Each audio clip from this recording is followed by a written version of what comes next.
Что бы вы изменили в работе полиции? Да, если честно, ничего. Очень хорошо работает. Даже не знаю, все устраивает, в принципе. Да ничего бы не изменил. Все устраивает. Но я даже не могу сказать, что. Извините, это должны говорить те, кто там работают. Пенсию добавил. Что бы я изменила в работе полиции? Многое. Да, меня все устраивает. Переименовал полицию, обратно, потому что, полицай для нас имеет явно негативный, Что в ней можно изменить? Пока меня все устраивает. Сын в полиции работает. Ну как почему? Засмотрят, ни порядком-то не смотрят, ни черта. Что у нас творится в школе? Вот и школ тем более еще.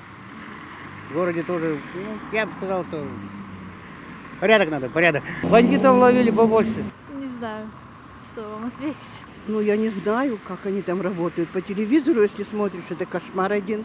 Вот я, например, «Пес» смотрю, я возмущена этим, как его ж там, Гнездиловым. Вообще портит все кино. Но я не думаю, что наша полиция работает так, как показывает вот в этом фильме. Они строгие, я, например, по своему внуку служу, очень серьезные, строгие люди. Вот так вот. Хорошо к полиции. Муж у меня работал в КГБ, так что я давно знаю эту систему МВД, КГБ.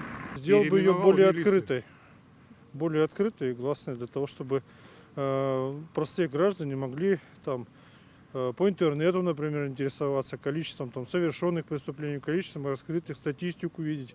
Наверное, чтобы участковые наведывались в дома, знакомились с жителями, иначе мы их вообще в лицо даже не знаем. Чтобы они как-то по-человечнее относились к людям, наверное.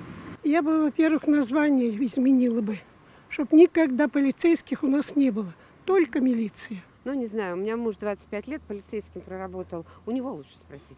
Больше внимания. Я даже не знаю. Чтобы больше внимательны были к людям.